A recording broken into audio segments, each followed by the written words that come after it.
Happy Bharat, happy world, rich Bharat, rich world. Welcome, grand welcome. Golden time start now. అనండి, వినండి, కనండి, అనుభవించండి రాజా. నేను మీ మనీ పవర్ బాబా పాండంగం, యోగాచార్య, numerologist, excellent life coach and contest MLA. మొదటిసారిగా మా యొక్క వీడియోస్ లైక్ చేయండి, సబ్స్క్రైబ్ చేయండి, పక్కన అలానే బెల్ ఐకాన్ యాక్టివేట్ చేయండి. Thank you so much, thank you so much, thank you so much. ఈరోజు మనం తెలుసుకోబోతున్నాం 14వ తారీఖులో మీరు పుట్టారా.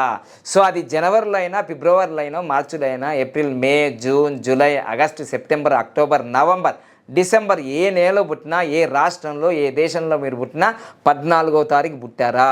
మరి ఏ ఇయర్లో పుట్టినా, అంటే ఏ సంవత్సరంలో పుట్టినా, మీరు 14వ తారీఖు పుడితే ప్రపంచాన్ని ఆకర్షించే నంబరు, ప్రపంచాన్ని ఆకర్షించే నంబరు, ప్రపంచాన్ని అట్రాక్షన్ చేసే నంబరు, చరిత్ర సృష్టించే నంబరు. అంటే మీరు నమ్ముతారా? నమ్మాలి, నమ్మి తీరాలే. అండర్లైన్ చేసుకొని కామెంట్ చేసుకో. ఖచ్చితంగా నీ జీవితంలో 14వ తారీఖులో పుట్టిన వాళ్ళు ఎవరున్నా చూసుకుందాం ఒకసారి. మన దేశ ప్రధానిగా ఉన్న నెహ్రూ 14వ తారీఖే. మన రాజ్యాంగ రూపకర్త అయిన అంబేద్కర్ గారు, డాక్టర్ బిఆర్ అంబేద్కర్ గారు 14వ తారీఖే. ఈరోజు మనకు తెలుగు రాష్ట్రాల్లో భక్తిభావాన్ని ఉప్పొంగ తరంగాల్లాగా, ఎవరెస్ట్ శిఖరంలాగా, పసిఫిక్ మహాత్మ లోతులాగా, డీప్ లాగా సబ్జెక్టు ఆధ్యాత్మిక రసం మనకు పంచుతున్నారంటే చాగంటి కోటేశ్వరరావు గారు 14వ తారీఖే, గరికపాటి గారు 14వ తారీఖే. అదేవిధంగా ఏదైనా సరే మూఢనమ్మకాలని కూకటి వేలతో పీకి పడేసే విధంగా డిబేట్లు యూట్యూబ్లో కానీ సోషల్ మీడియాలో చేస్తున్న బాబు గోగునేని గారు 14కే. ఈ ప్రపంచానికి E=mc² అని చెప్పిన వ్యక్తి 14వ తారీఖే పుట్టింది. ఐన్స్టీన్ గారు 14వ తారీఖే. ఇట్లా మీరు ప్రపంచవ్యాప్తంగా ఎంతమందిని చూసుకుంటే, ఈరోజు ప్రపంచంలో ఆగం చేస్తున్న ట్రంప్ కూడా 14వ తారీఖే పుట్టిండు. చూసారా ఎంతమంది 14వ తారీఖు. అమీర్ ఖాన్ 14వ తారీఖు, అమీర్ ఖాన్ చూసారా 14. శోభన్ బాబు 14వ తారీఖు. ఇట్లా చెప్పుకుంటూ పోతే మస్తు ఉంటుంది. మీరు కూడా 14వ తారీఖు పుట్టిందా లేదా కామెంట్ చేయండి, ఓకేనా. 14 అంటే ఏంటిదంటే ఇక్కడ 1 ఉంటుంది కదా, 1కి 4 ఫ్రెండ్షిప్పే ఉంటుంది. ఎందుకంటే 4కి సొంత ఇల్లు లేకుంటే మన సూర్యుని దగ్గర వచ్చి ఉండే అవకాశం ఉంది కాబట్టి, మళ్ళీ 1, 4 2 కలిస్తే 5 అవుతుంది. అంటే ఇక్కడ 3 గ్రహాలు ఉపయోగపడుతున్నాయి. ఒకటి సూర్యుడు, ఒకటి రాహువు, ఒకటేమో బుధుడు. ఇవన్నీ ఎలా ఉన్నాయి? అద్భుతాలు సాధించేలాగా ఉన్నాయా లేదా?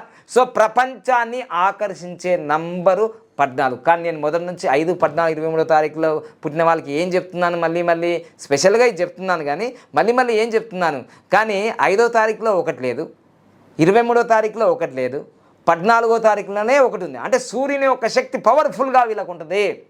అందుకోసమే చరిత్ర సృష్టిస్తారు, ఆకర్షిస్తారు, లాయర్లు అవుతారు, డాక్టర్లు అవుతారు.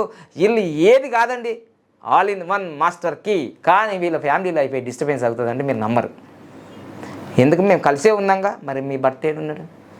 మా పక్కనే ఉంటాడు. మీ భార్య ఏడు? పక్కనే ఉంటాడు. కానీ రసవత్తమైన ఉండదు నాకు తెలుసు కదా. మా దగ్గర ఎంతమంది వచ్చారు నేను చూస్తాను కదా.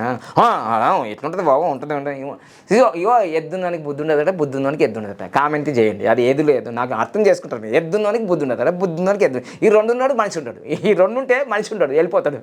చూసారా? ఇక మీరు అర్థం, మీరు చాలా మేధావులు. ఎద్దున్నోనికి బుద్ధి ఉండదు, బుద్ధి ఉన్నోనికి ఎద్దు ఉండదు. బుద్ధి ఉంది, ఎద్దు లేదు. ఎద్దు లేకపోతే ఏం చేస్తాడు? ఇక ఎద్దు ఉంది, బుద్ధి లేదు, ఏం చేస్తాడు? ఈ 2 ఉన్నాయి, మనిషి ఉండడు, ఓకేనా. సో ఏదో గురుగారు వెటకారం కాదు, నిజాలే మాట్లాడతారు, నిప్పు లాంటి నిజాలే మాట్లాడతారు. సో అందుకోసమే మీ జీవితంలో ఖచ్చితంగా 14వ తారీఖు పుట్టింది కాబట్టి వ్యాపారంలో చాలా డెవలప్ అవుతారు, ప్రొఫెషన్లో బాగా డెవలప్ అవుతారు. ఇంకా అంతకన్నా గొప్పదేముంది. ఇక ఫ్యామిలీ లైఫ్ అయితే తెలుసు. మీకు తెలియని, మీకు తెలిసినంత నాకేం తెలుస్తుంది.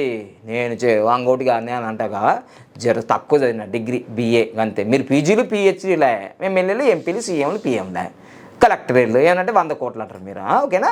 సో ఏదైనా మొత్తం మీద అయితే 14వ తారీఖు వాహ వాహ వా వా వా వా అనేసేలే. Thank you so much.